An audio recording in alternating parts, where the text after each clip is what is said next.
acceptable businessman, but you're nuts, crazy ideas. And, at the same time, there was this, he'd been renting a first floor in this vacant building that had been vacant for like 20, no, 30 years.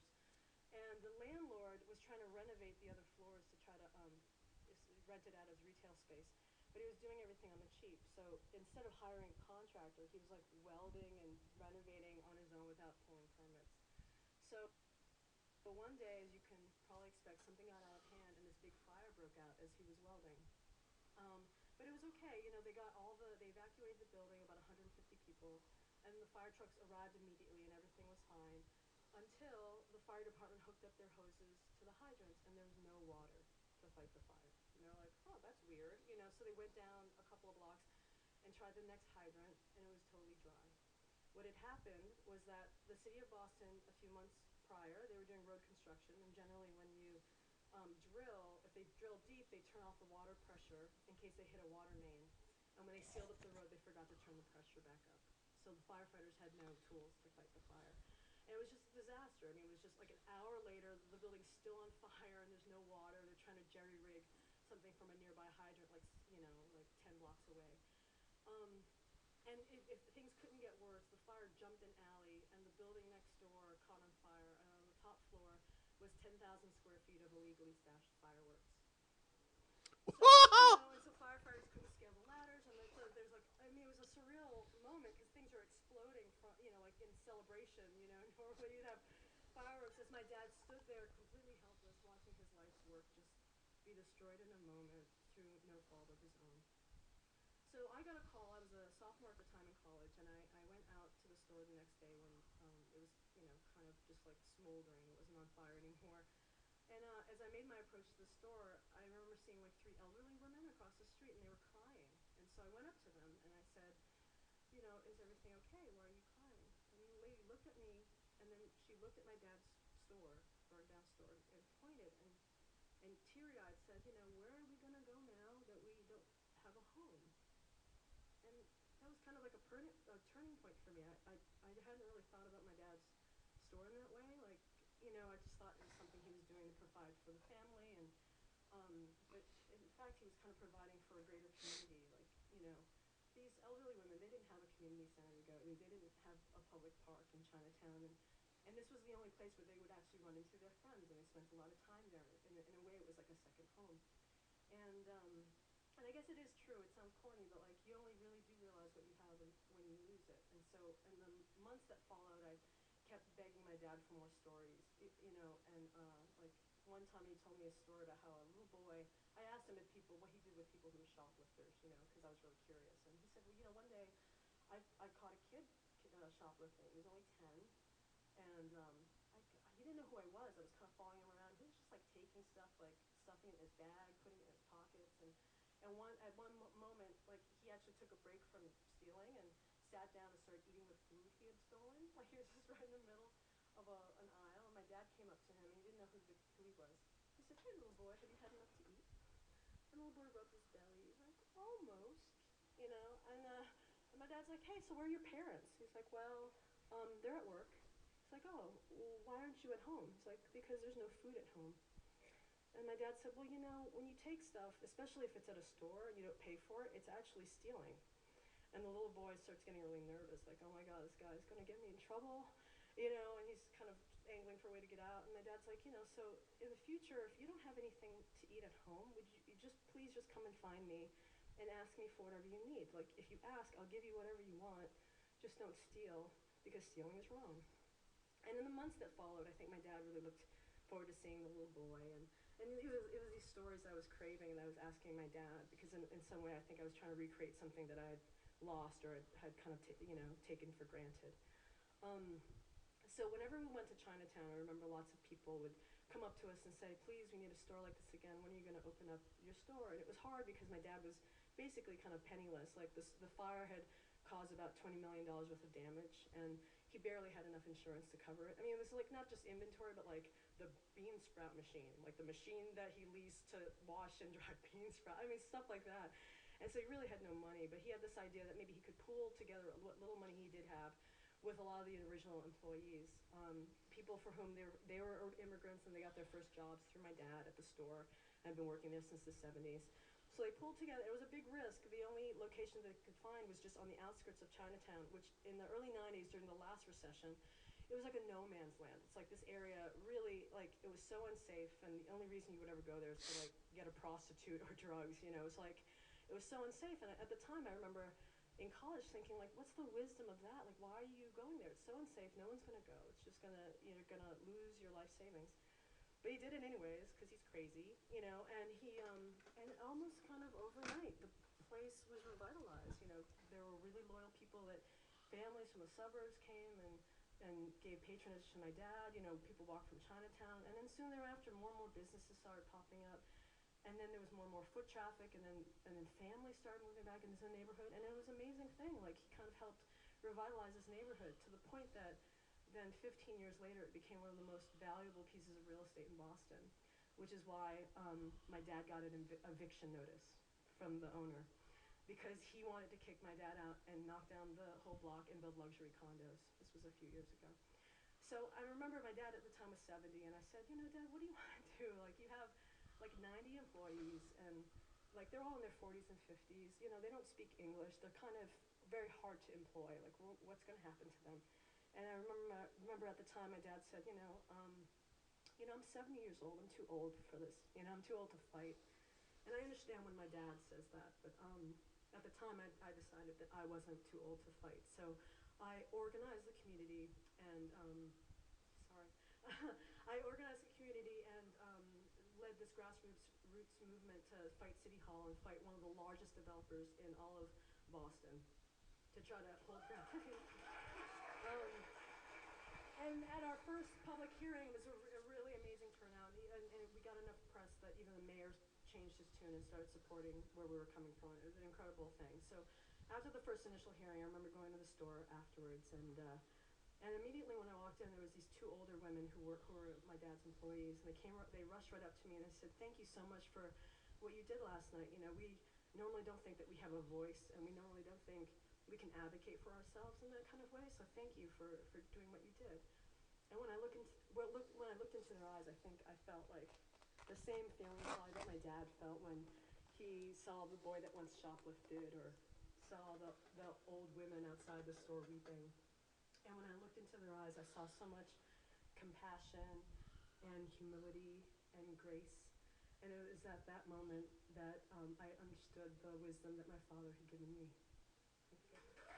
So this is Moth. This is on my website. This is how I watch TV. I don't go to TV. I go to Moth. I go to my website. And it basically, notice there's no advertisements. That's because YouTube can't put advertisements on the embed. And so it just plays one video after another. It doesn't give you artificial intelligence trying to read your mind shit. It gives you what's in the playlist, and it behaves like television. And if I called somebody on, they would be watching the same thing. So it's time synced. Like a stream, but it's not streaming, it's just using YouTube embed. Culinary experience of my life. Because what I saw, I'm convinced, is the future of cooking. Ridiculous, right? I mean, foie gras and Foie gras. There's not a food today that's more maligned than foie gras, right? I mean, it's crucified. It was outlawed in Chicago for a while. It's pending here in California, and just recently in New York. It's like, if you're a chef and you put it on your menu, you risk being attacked. Really, it happened here in San Francisco to a famous chef. I'm not saying that there's not a rationale for being opposed to foie gras. The reasons usually just whittle down to the gavage, which is the force feeding. Basically, you take a goose or a duck and you force feed a ton of grain down its throat. More grain in a couple of weeks than it would ever get in a lifetime. Its liver expands by 8 times. Suffice to say, it's not the prettiest picture of sustainable farming. The problem for us chefs is that it's so freaking delicious. I mean, I love the stuff. It is fatty, it's sweet, it's silky, it's unctuous. it makes everything else you put it with taste incredible. Can we produce a menu that's delicious without foie gras? Yeah, sure. You can also bike the Tour de France without steroids, right? Yeah. Not a lot of people are doing it, and for good reason. So a couple months ago, a friend of mine sent me this link to this guy, Eduardo Souza. Eduardo's doing what he calls natural foie gras. Natural foie gras. What's natural about foie gras? To take advantage of when the temperature drops in the fall, geese and ducks gorge on food to prepare for the harsh realities of winter. Right? And the rest of the year, they're free to roam around Eduardo's land and eat what they want. So no gavage, no force feeding, no factory-like conditions, no cruelty. And it's shockingly not a new idea. His great-granddad started Patria de Souza in 1812. And they've been doing it quietly ever since.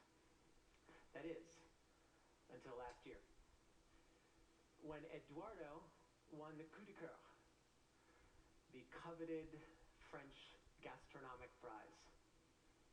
It's like the Olympics of food products.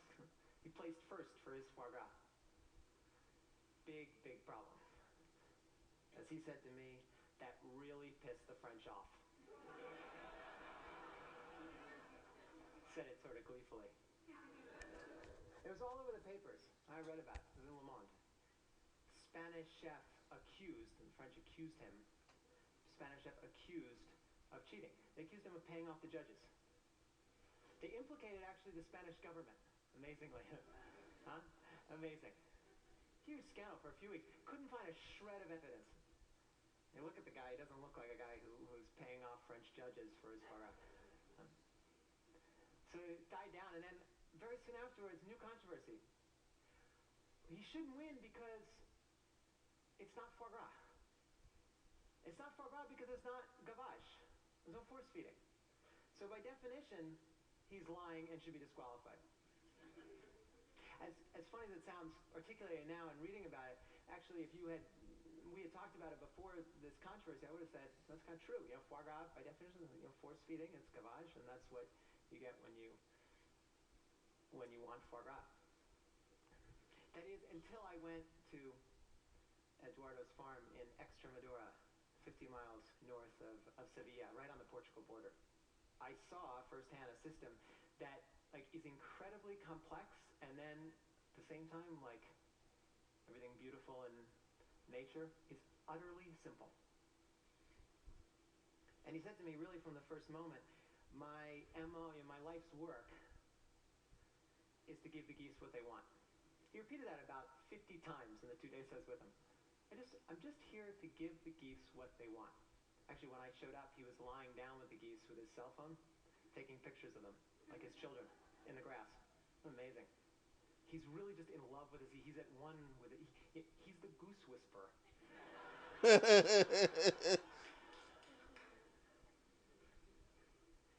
And when I was speaking to him, I thought, like I'm speaking to you now, right? But after, sort of in the middle of my questions, my excited questions, because the more I got to know him and his system, the more excited this whole idea became. He kept going like this to me. And I thought, okay, excited Jew from New York, right? I'm talking a little too aggressively, whatever. So, I slowed down. And finally, by the end of the day, I was like, Eduardo, like this. But he was still going like this. And I figured it out. And I was speaking too loudly. So I hushed my voice. I kind of asked these questions and chatted with him through a translator in kind of half whisper. And he stopped doing this, and amazingly, the geese who were on the other side of the paddock when I was around, get the hell away from this kid.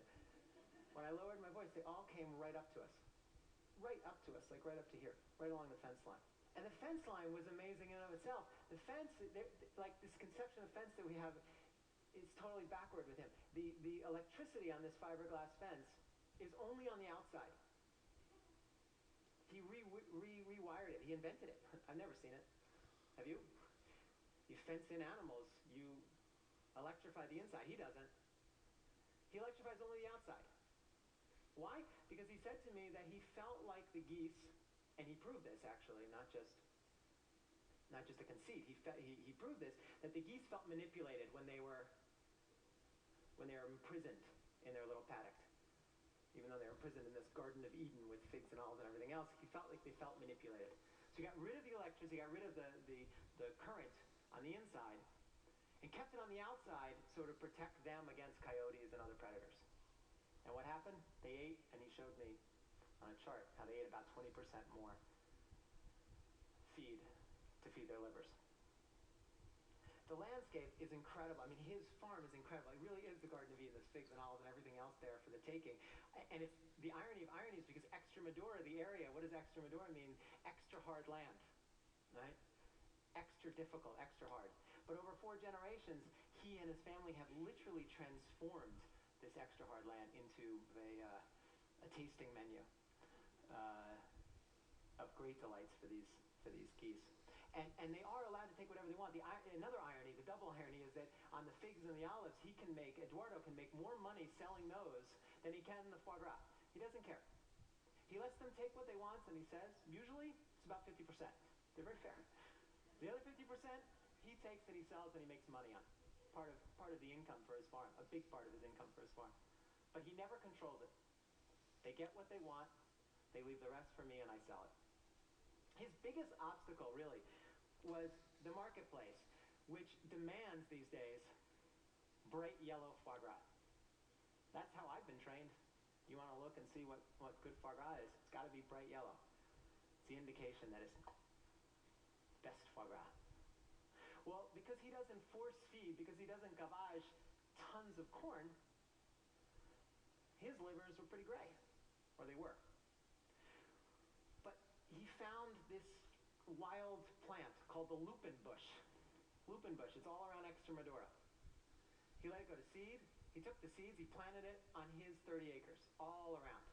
And the geese love the lupin bush, not for the bush, but for the seeds. And when they eat the seeds, their foie gras turns yellow. Radioactive yellow, bright yellow. Of the highest quality foie gras yellow I've ever seen. So I'm listening to all this, and I'm like, is this guy for real? Is he making some of this up? Is he like, what? Because he seemed to have an answer for everything. It was always nature.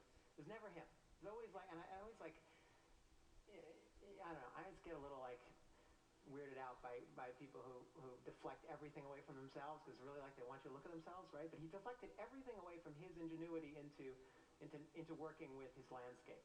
So it's like, here I am like on the fence about this guy, but increasingly eating up his every word. And we're sitting there, and I hear, like from a distance, I look over, and he grabs my arm and translates and ducks us under a bush. He goes, watch this. Shh. Says again for the 500th time to me. Shh. Watch this.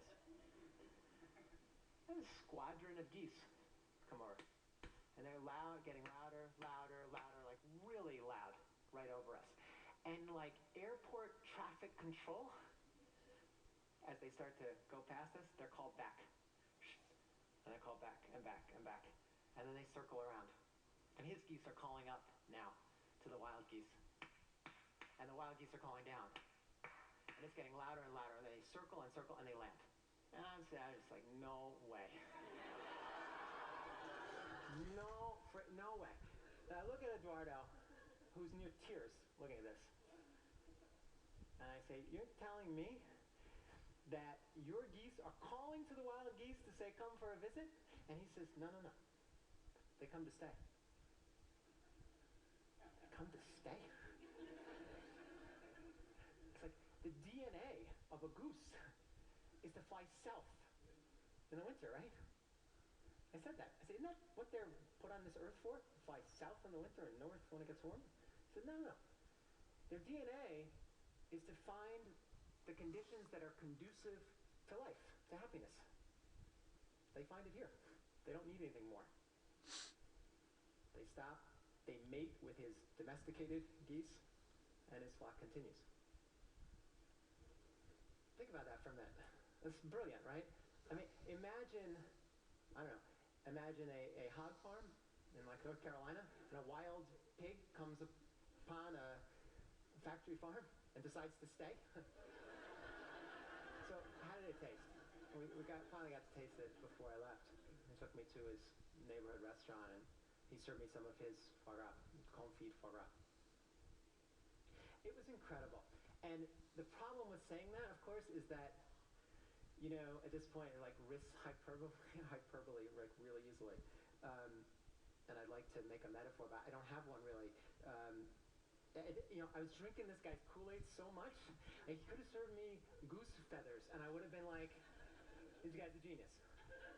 You know? I'm really in love with him at this point. But it truly was the best foie gras of my life, so much so that I don't think I had ever really had foie gras until that moment. I had something that was called foie gras. But this was transformative, really transformative. And I say to you, I might not stick to this, but I don't think I'll ever serve foie gras on my menu again because of that taste experience with Eduardo.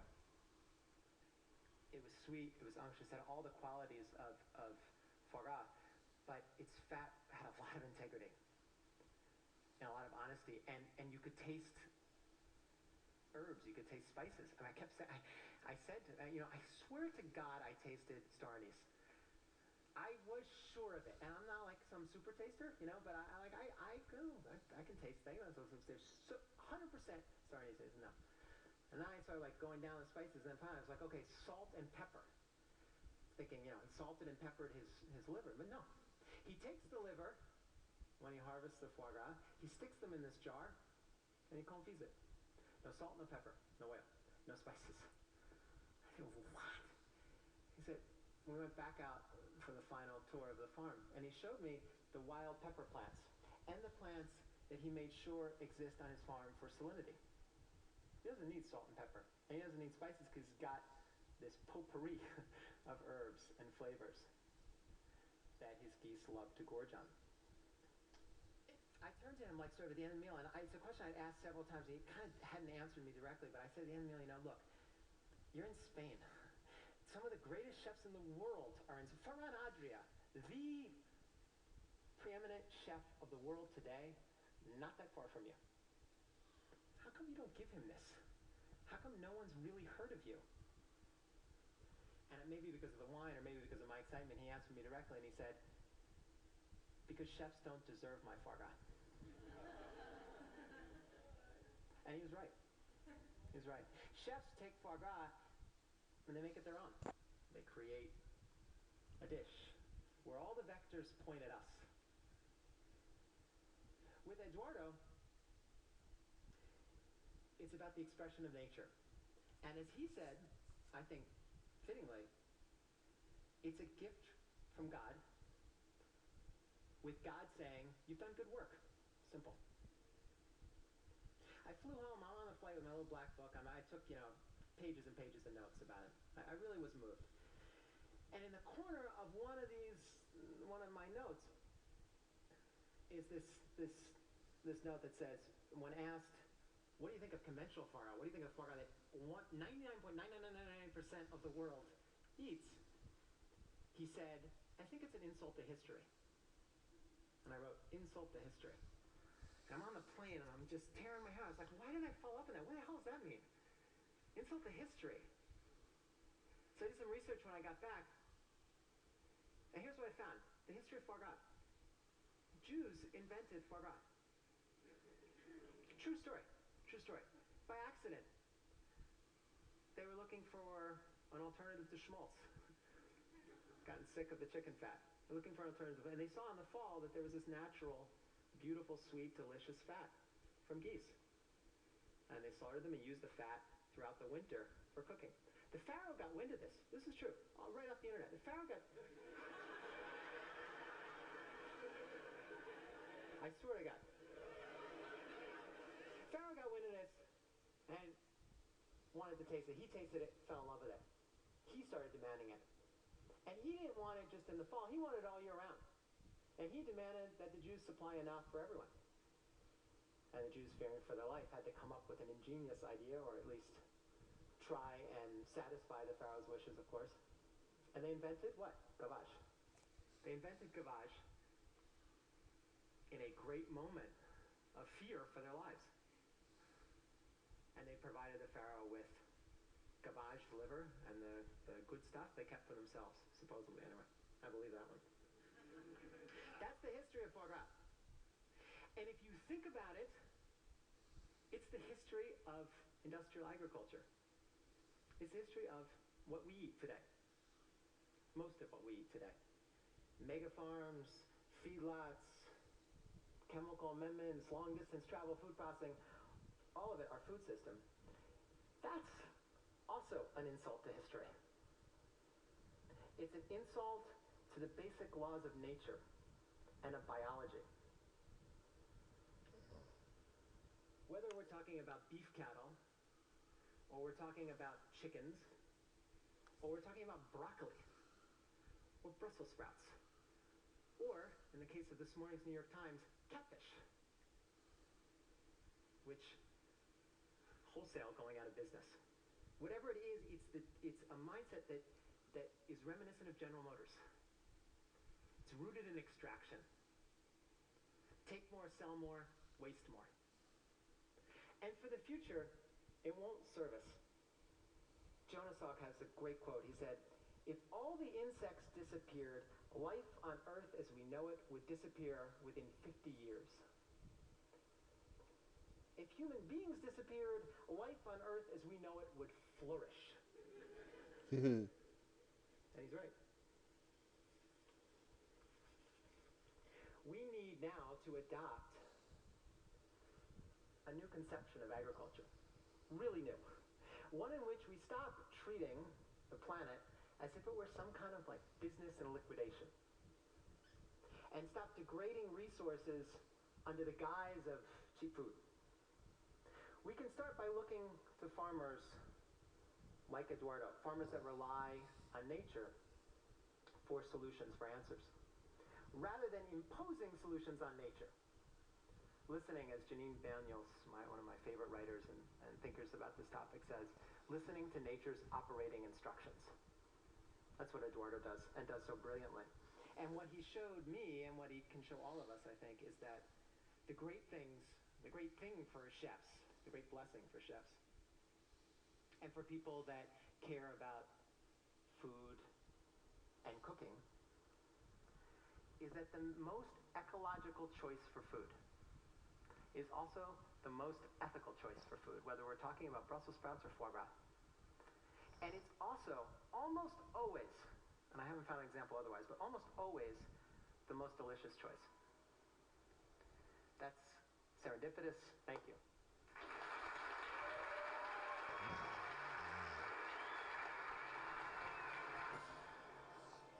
So anyhow, I had originally heard of this story on This American Life, and this was just the TED version.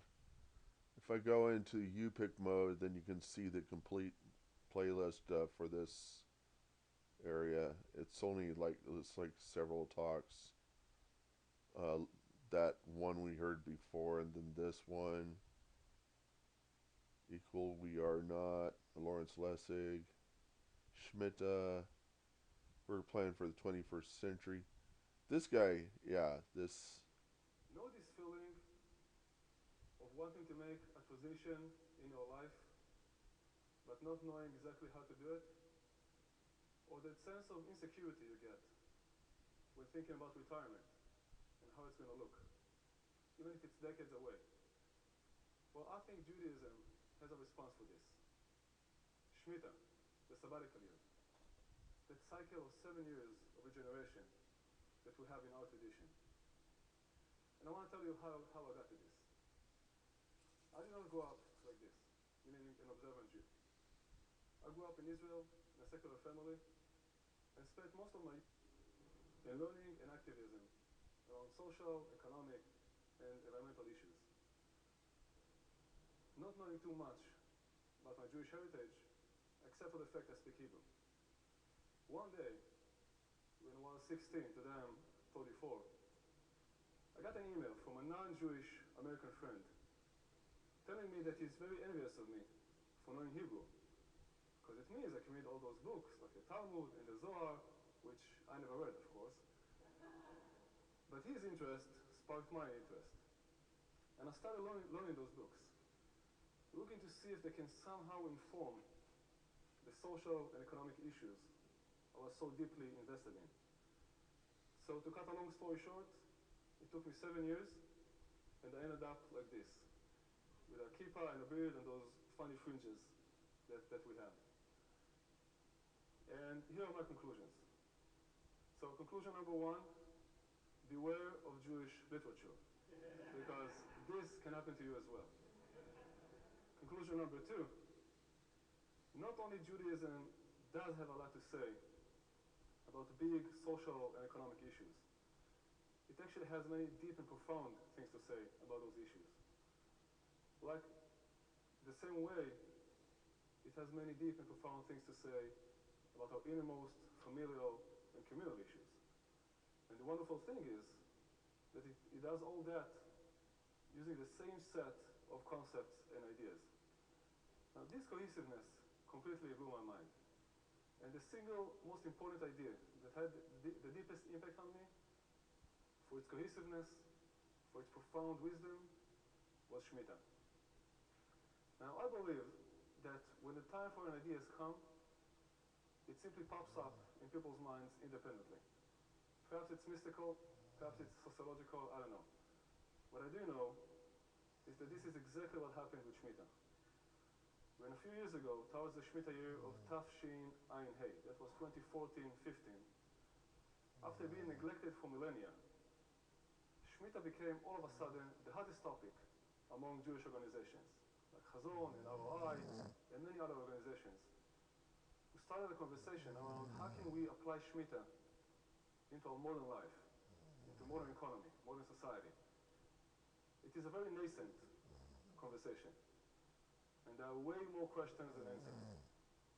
And I'm here simply to invite you to join this conversation. So what is SHMITA? SHMITA occurs every 7 years, and it literally means to let go.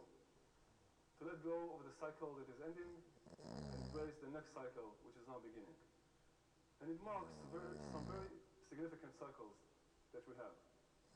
First and foremost, it marks the agricultural cycle, when all farmers leave the land fallow for a year so it can regenerate towards the next cycle of production. It marks the labor and financial cycles, when all laws are forgiven and all slaves are set free in the Jubilee year, which is the 50th year, after 7 cycles of SHMITA.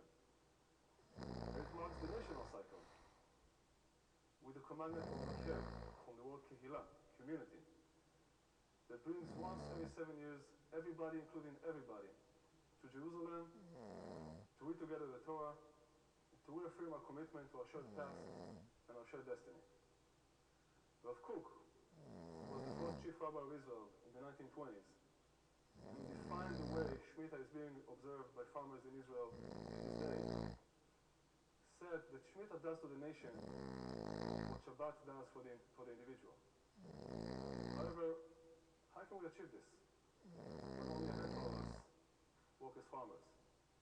When we don't own slaves that we can release? In order to start answering this question, we need to understand SHMITA itself a bit better. And the best way to do it would be using a metaphor. And the best metaphor for this would be life itself. So bear with me for a moment as we take a quick journey inside ourselves.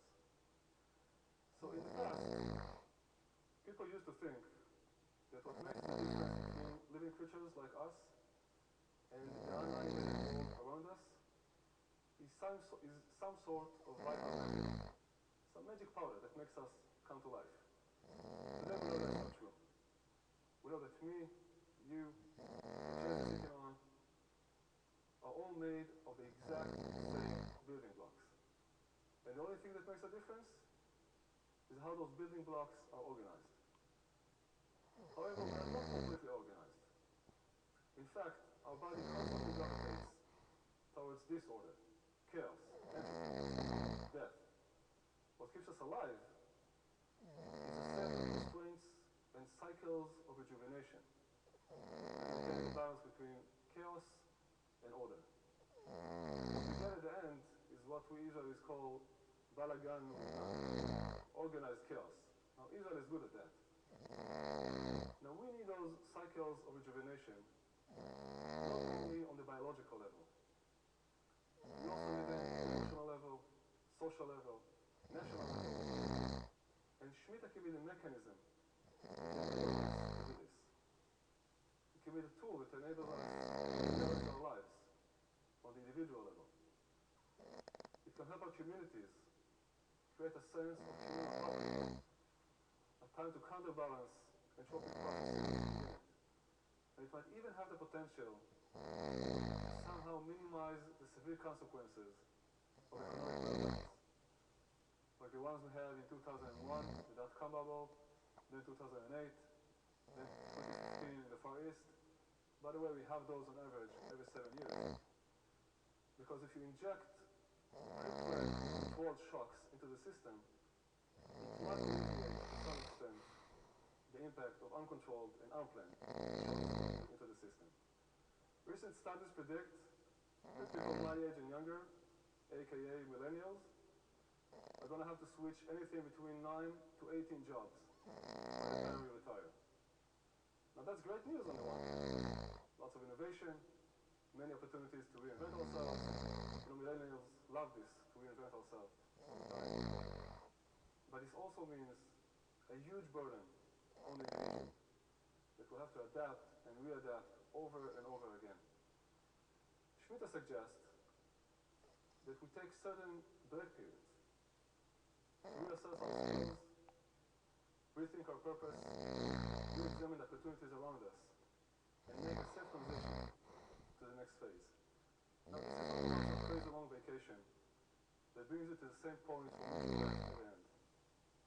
This is about making transitions in life in a thoughtful and responsible manner. Now, furthermore, this is not only about the individual.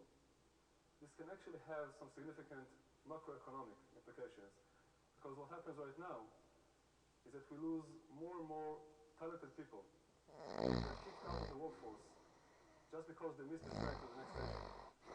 We don't need the government to artificially sustain outdated industries to resolve this. What we need is the time and space to make the transition. Now this conflates with another challenge that we now face, which we mentioned at the beginning, the retirement system. Do you know there are probably more people in America who believe that we are constantly being visited by UFOs than people who believe the social security system is going to support them? Now that's a global issue, not an American issue. And the reason is that when Otto von Bismarck invented the retirement system in 19th century Germany, he ruled that the retirement age would be 65, because the average life expectancy was also 65. Now that was very clever of him. Today, we live 15 to 20 years longer than that, Baruch Hashem. And still, we retire at the same age, set back in 19th century Germany. And we do this in a generation that considers last year's iPhone an ecological relic. Now that's completely crazy.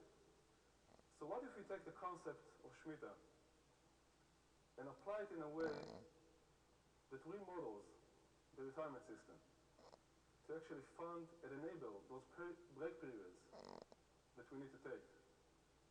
And then, since most of us can hold on to our non-physically demanding jobs even after 65, we can simply extend our retirement to make up for that. Now, SHMITA has many more arguments. For example, what would it mean to abolish slavery in the 24th century? SHMITA was actually the first documented call in human history for the abolition of slavery. And we've made some progress since then, but there's still work to be done. And how would hell look like in our generation? How would this can look like? And how can our system benefit from applying Oh, sorry. Now, some of these ideas may seem delusional. I get that. But so was monotheism, some 4,000 years ago, and many other key Jewish ideas that eventually shaped the world in which we live. Shabbat, for example, was a completely bizarre idea. Jews were actually condemned as a lazy people for keeping it. And today our civilization enjoys not only one, but actually 2 days of rest, all inspired by the Jewish Shabbat. Even SHMITA is being observed to some extent globally in the form of academic sabbaticals. So maybe, just maybe, a few decades down the line, SHMITA can become a self-evident part of our society and our economy. Now, by the time that happens, or actually to make it happen, let's start small. Let's start with ourselves, with our families, with our communities. In the previous SHMITA cycle, people came out with all different kinds of creative ideas. Some people took a 2 weeks symbolic sabbatical. Other people decided to dedicate more time to be with their families, or to learn something new, or to connect different parts of the Jewish people.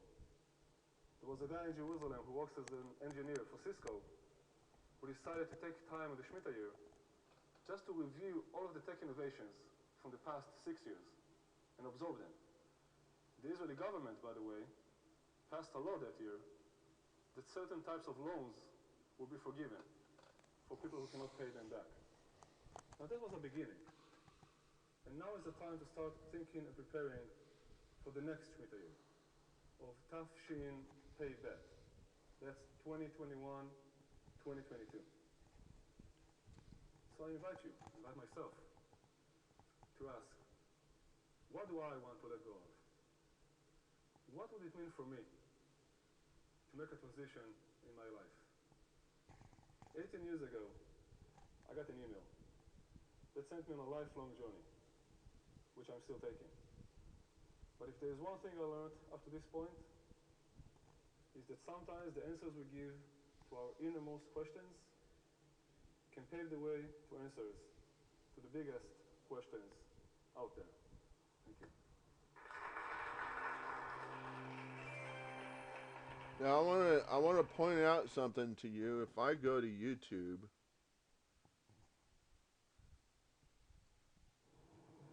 Know this feeling of what?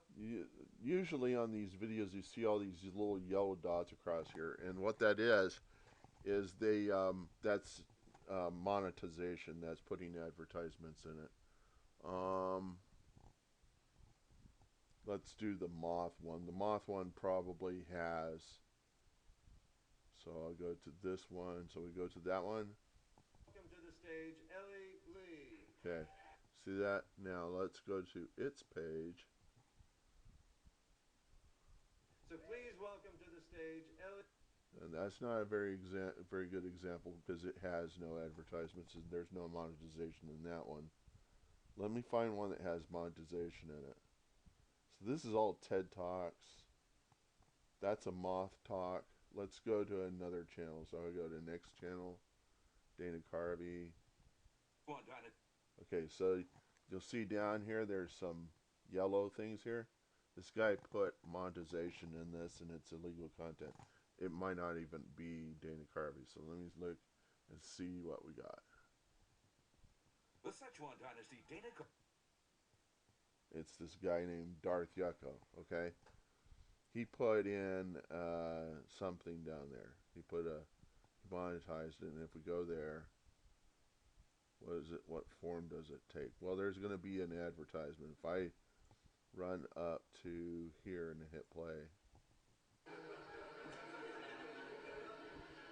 In any case, you're going to get an advertisement. That don't happen on my site. Nowhere does it happen on my site. And the reason why is because they can put banner ads, but they can't put the long form ads. So nowhere on my site, whenever you're going around watching these playlists, do you ever get an advertisement, a long form advertisement, right in the middle of your video. Because they cannot do it. They cannot legally do it. And the reason why is because their advertisers have to agree with every damn context that embed that's playing their content that the content is trying to get monetization for. The advertiser would have to agree with every single um, web page on the internet that everybody's where their embed would show up, where YouTube's embed would show up. The monetization doesn't work. They can't put up the advertisement, and this to be fair to the advertiser, so that the context of the website doesn't conflict with the advertisement itself. So like if their advertisements don't appear on their competitors, or their competitors don't appear on theirs, if they're to be using YouTube embeds. So it's to be fair to the website and to the advertiser. So this is the legal reason why YouTube, if they have these embeds out there, cannot put advertisements on, they cannot monetize the videos. And so if you've got embed turned on, just to be fair, if you've got monetization on your videos and you have embed turned on, the monetization is not going to work on my site if I use your videos. You can't control me and say your videos can't appear on my site. You have to do that with YouTube. Um, and I don't think they offer such controls. So when you put up your videos and you turn embeds on, I am able to put your video content on my site, and there is no legal way for you to point out to me that I'm doing something wrong, because it's YouTube's fault. It's YouTube's embed. That it's on YouTube's site. It's not on my site. It's on their embed. And so the content's playing on this desktop computer, but my website um, is not doesn't have it on the server. I don't have your content on the server. I don't have the so therefore the content, unbeknownst to me, I can't. Well, I can show the content, but all I'm doing is sending the code to the YouTube embed player that is coming up on the client side. So who is actually to blame? Is it me or is it the client? Technically, it's the client. They're to blame that they're playing your content, because that's when it really does become illegal, is when they're playing the content on their side. But they can't control that. It's YouTube's fault if the content is up on their site and it's playing or whatever. And so your monetization, you can't really do anything about my website. There's you could drag me through, you could sue me, or but at the end of the day, there wouldn't be enough evidence to like really say that there was something wrong with me, because all I'm doing is using an embed like anybody else on the internet, anybody else on any website. So if you went and got me for that, then you would also have to take out all those other people who are using embeds to show your content. That it was illegally put up. So you go after the guy who put the video up on YouTube. You go after all the other websites, and at the end of the day, you just basically destroyed all your potential consumer base. And it's like the ultimate negative advertising. It's ultimate negative. You know, at the end of the day, you become an asshole, and you become a global asshole.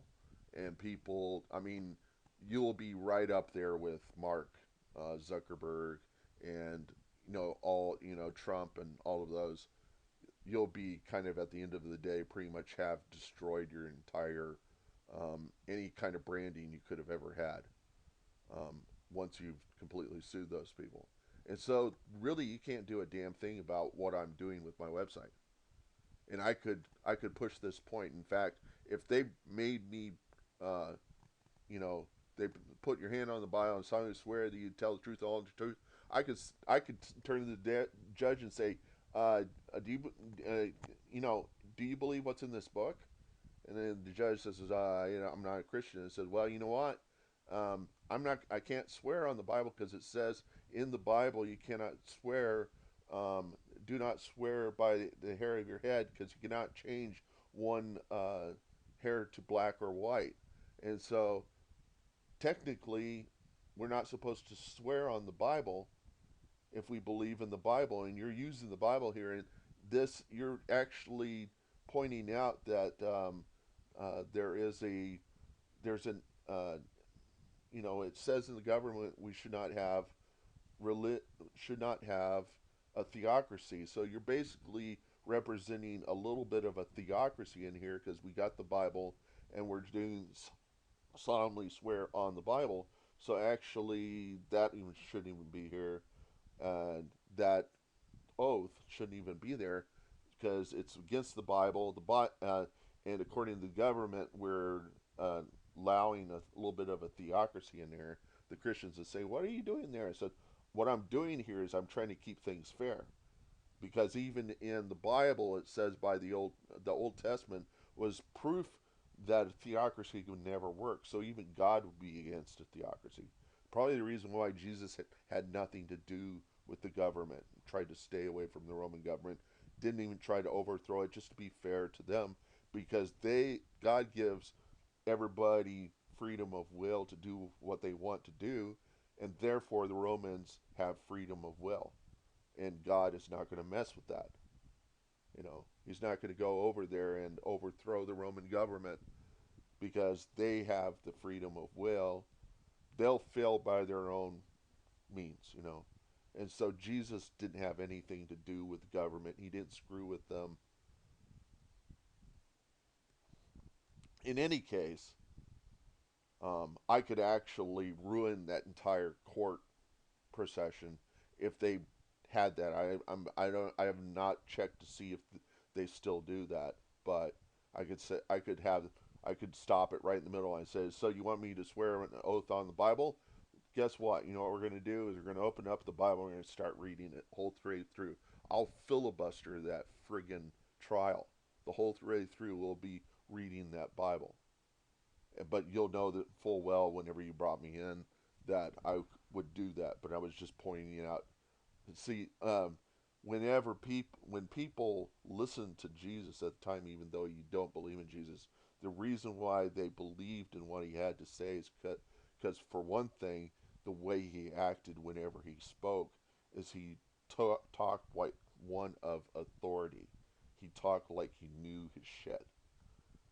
Whereas somebody who doesn't know what they're talking about, and sometimes that, with me, I don't really talk with authority, but sometimes I do in this case, and you can go and look up all that shit. I put up that video about the SHMITA to point out that there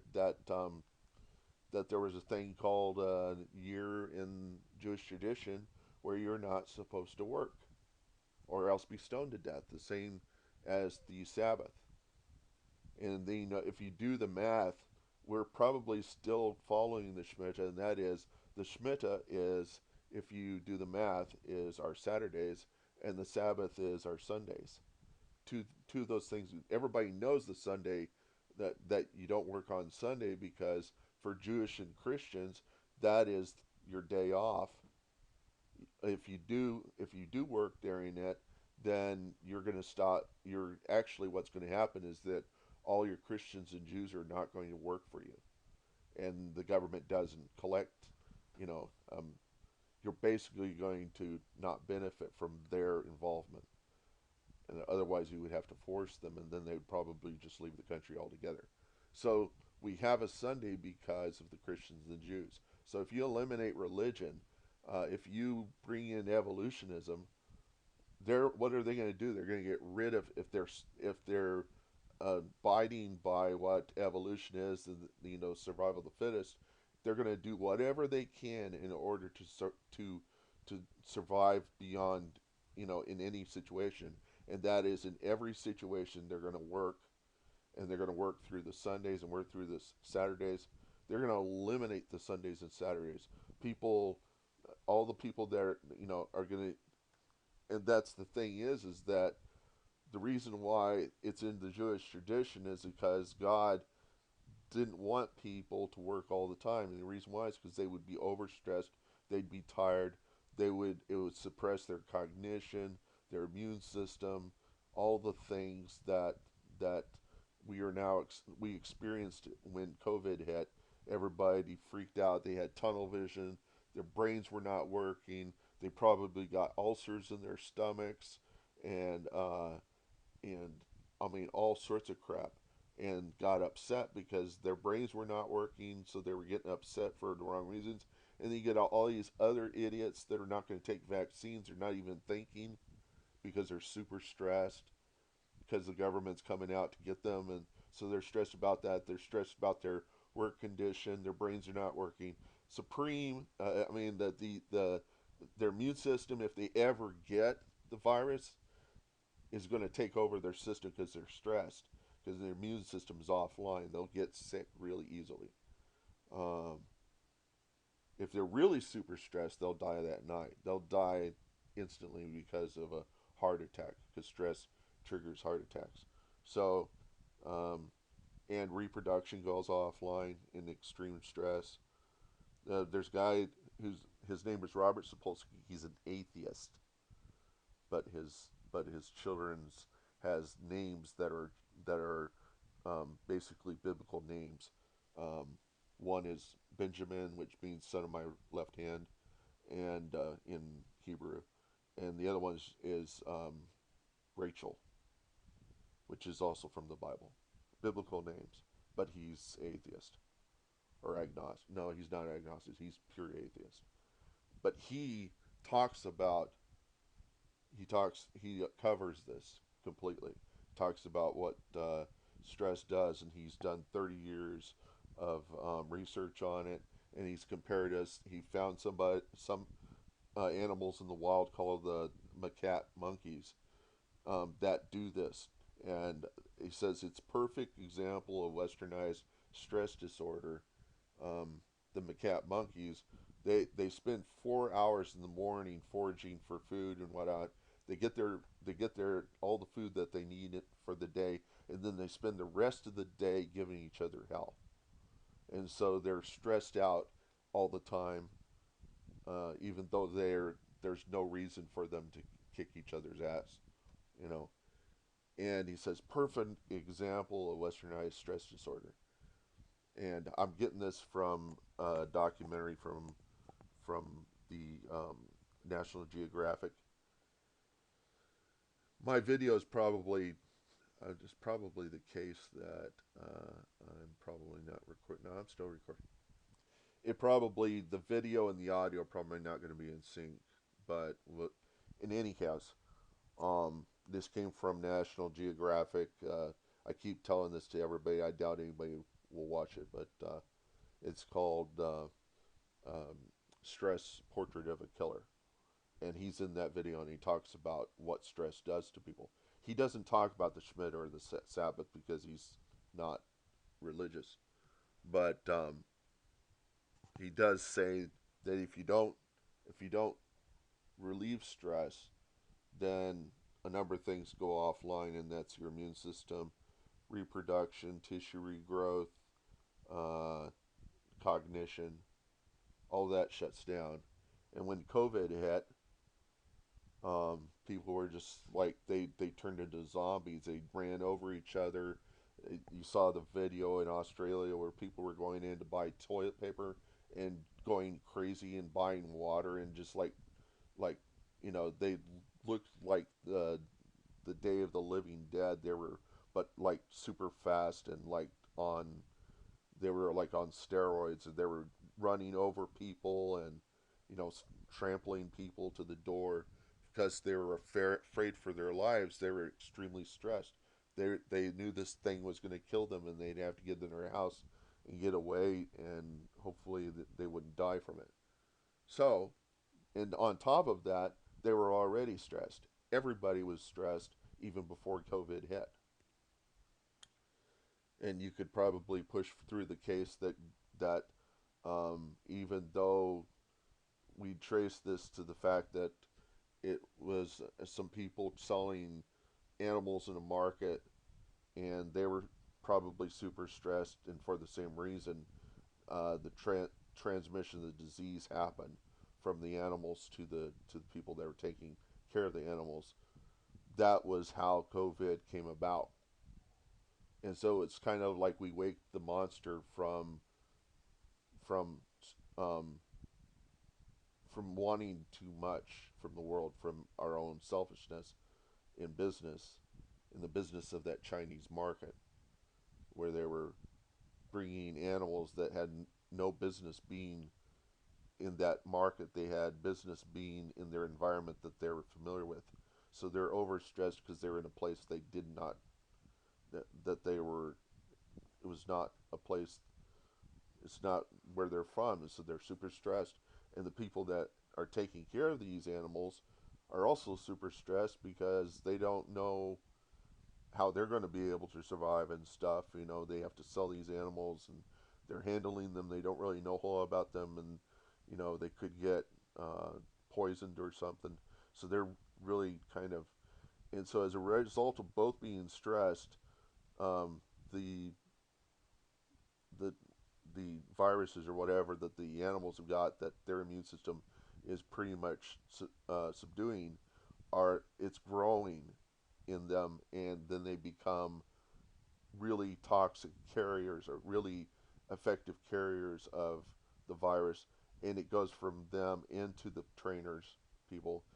The virus is now running rampant in that person, and then they spread to everybody else. Now we have this worldwide pandemic as a result of people taking animals out of environments that were not suitable for them.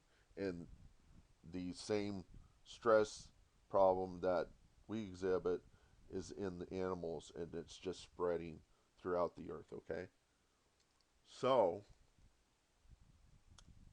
and that's and then I pointed out the SHMITA and the Sabbath. Probably the whole thing, you know, is God saying, you know, you evolutionists, all you guys out there that think you know it all, you're gonna really bite the big one over this one. The other, and it's not only for them; it's also for the Christians who are also saying they don't believe in climate change and all this other stuff. It goes across the whole board. It really means that we're all kind of, because of the way we behave, because our sin has run rampant throughout, um, that we've kind of pretty much forgotten uh, what was very beneficial from the very beginning of the Judeo-Christian and stuff like that, and all these values that we're getting as a result of Christians only, and Jews only being involved in certain kinds of business and stuff. Once those guys get put away and you start really doing this evolutionary bit, you're going to find out that you're going to end up in hell because you've created it for us.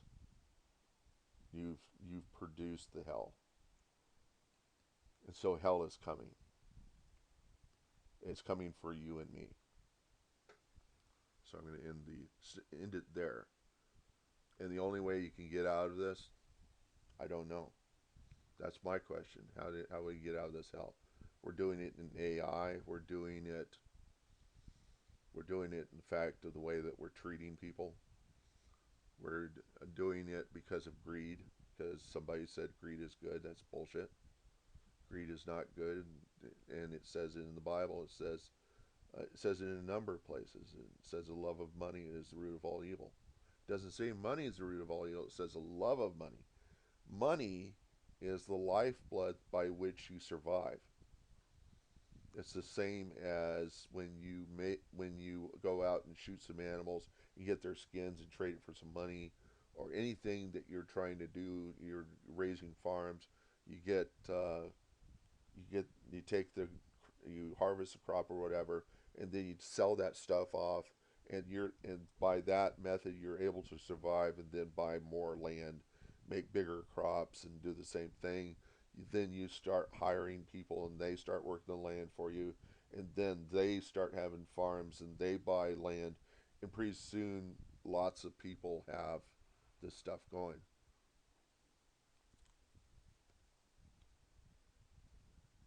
that that is essentially money. It's by, you know, but when you get greedy, what would a greedy person do? They would buy the land, and then they would basically keep buying land outside of there, so that even their workers couldn't go off and have farms and start growing.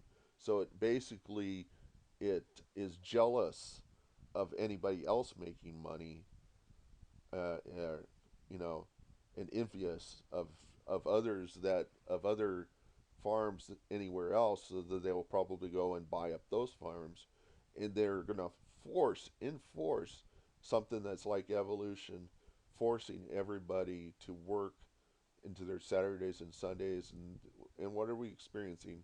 That the minimum wage is not even a living wage. That rich people get dopamine hits when they really make money, so there's no reason for them to save money, to spend money. They end up saving money. They'll go across town to save a little bit of money, and at the same time they're neglecting love from their children, and that neglect leads to all sorts of disorders, psychological disorders, and I'm pointing out it's probably leads um, to abuse. It leads to something called an attachment disorder, where basically the children don't identify with the parents, and they'll go out and run away from home and go and live on their own. All sorts of things as a result of neglect, all because they just want to save a little bit of money. So what I would do if I was a rich person is I would spend money like you have it, spend it in percentage, not spend it according to the actual amount. Stop thinking about the actual amount. Think about how much you got and how much other people have got, and how much of what other people use whenever they spend money in comparison to what you use. And then you might actually implement that thing that Reagan thought that ever would happen. But Reagan doesn't understand anything about human physiology or stress, or uh, how people spend money, and what it does with dopamine, the reinforcement in their brains of what's good and what's bad. If you've spent all your life trying to bring money together, your your brain is going to tell you that you need to be thrifty all the time, you are um, even whenever you are spending money. That you have to be thrifty all the time, and you don't. You've got plenty of money. Why don't you go ahead and use it the way you've got it, and use it to save time, because time is not a renewable resource.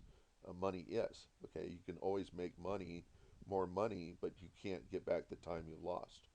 So at the root of all this sort of thing is the dopamine. And the dopamine is really just part of the brain that that gives out something whenever you think that you're about to do something uh, fantastic. It's to keep you excited, happy, and wanting to do stuff, to explore and and conquer over obstacles. And the dopamine is there for that sort of thing, and it's also to help us unstress and relax, and to because if we overstress, it'll kill us. It also reinforces drug addictions. The root word of dopamine is dope. You know, you've heard of people say you're taking some dope. It's possible the case that dopamine got its name from dope, and rather than dopamine being reduced to the word dope. I haven't gone to see. It may have no relationship to each other, but I recognize that. You know, sometimes you can glean information just by assumption. But in any case, what's happening is that we're pretty much uh, yeah. So I'm going to stop this recording, and you can think about that a little more deeply. And the thing is that what you think you're preventing, like wars and all that stuff, you're right about that. There's no reason for Christians to be voting for wars. You know, Because if God's not going to be involved, God's going to give the government free will, why should people give each other free will? Why are Christians getting involved in politics? They shouldn't. Why is it even happening? It's because way back in when the Republicans were when they were trying to put Republicans together, they had to put the capitalist conservatives, they had to put the religious conservatives. They brought them together, and the religious conservatives will probably not agree with capitalists in general, because some of those guys are greedy for money. And then they pushed off that idea. They pushed off that idea on the Christians and Jews and whatnot, and made, with the Christians, especially the conservative Christians, made them say, well, we don't want to pay too many taxes. We want to cut back on taxes, to cut back on social services. They probably don't even pay a tithe.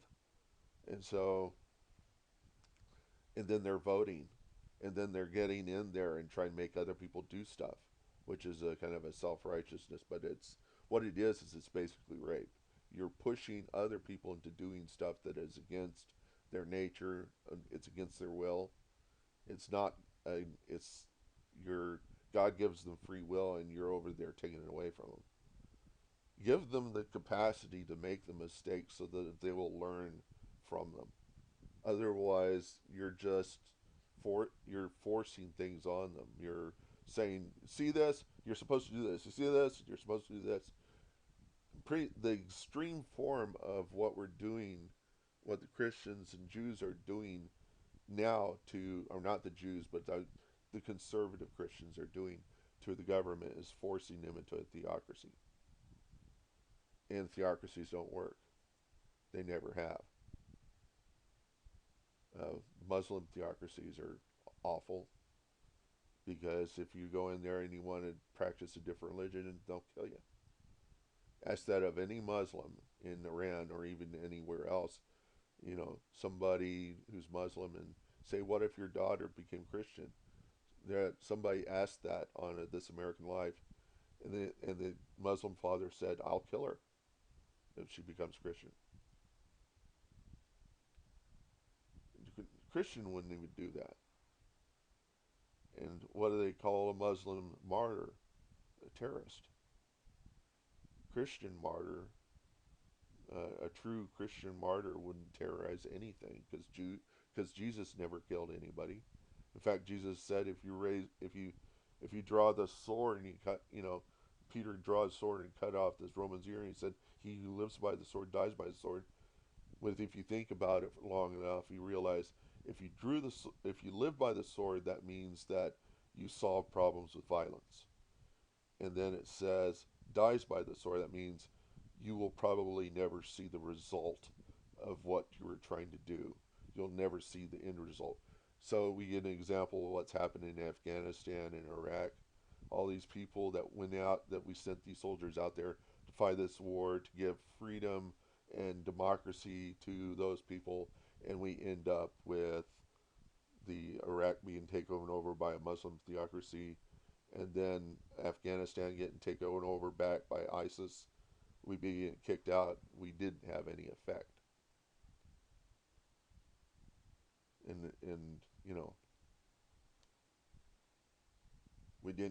we didn't set up a democracy, because we don't understand that when we took Saddam out, he was a secular dictator. He wasn't religious.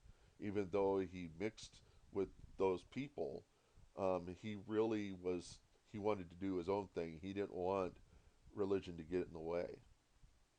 And so he was a secular dictator. It was probably just like Caesar. People are kind of revere him and fear him and all that stuff. But why didn't he kill the 3% of Christians in his country? Because they were not political. Same sort of thing happened in China with people there. There's this theory that a good bit of the Christians are in China, okay? But they're probably not in the CCP government. So I've just kind of made sense of a lot of different puzzles, and I could draw them all together. I could go off and and get popular off of that, make lots of money, and there's a lot of what I think are demons and angels that are urging me to do that, and I'm not going to do it. And the reason why I'm not going to do it is because I don't want to show myself up. I also don't believe that, I mean, I could just see that this is going to fail. This is all going to go to hell. I'm not supposed to control the world. I'm in the world but not of the world. I don't want to be like the world. I will probably, I mean, people are going to get saved out of this, maybe. But is there any chance for me to like actually save my own skin? Because, you know, is that what's going on here? Am I supposed to prevent this hell that's oncoming? Am I the guy responsible for all this? Am I? When Jesus, isn't it Jesus' blood that saves us, and not what I do? I'm doing what I can. That's what my dad said, is to do best he can. That's what I'm doing. So, if Satan keeps this from getting out and we experience hell and I die and I'm in hell, I'll really feel like I've been lied to all my life.